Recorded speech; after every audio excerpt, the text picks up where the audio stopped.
Sometimes in households with emotionally immature parents, compliance and control are like very important elements to emotionally immature parents. They oftentimes will equate respect with compliance and submitting to authority. I feel that that is kind of the ultimate demonstration of like loyalty and respect that a parent can have. Oftentimes have very like authoritarian sort of styles of parenting, especially if they have traits that, you would sort of classify as like narcissism. They have maybe these grandiose beliefs about themselves and they see themselves as kind of being like the ultimate authority, the only person who really knows the right thing to do, and their way is the only right way to do things. I also really have a hard time thinking about, appreciating, caring about that somebody else might have a different perspective from them, that there's a different way of thinking and feeling about reality. Their reality is really the only one that exists, and anybody that challenges that is really challenging them and their self-identity, and therefore like they cannot tolerate differences of opinion, wanting to do something differently than what they want. So if you are an adult now and in the process of setting boundaries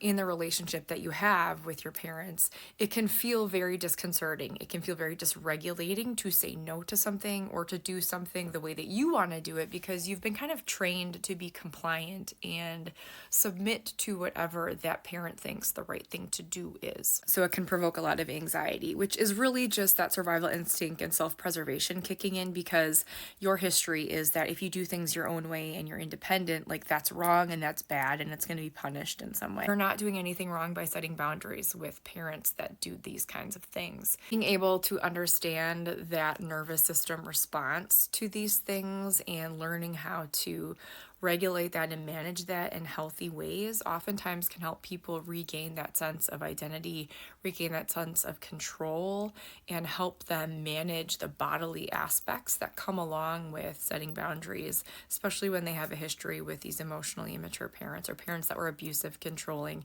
and likely contributed to PTSD or CPSD.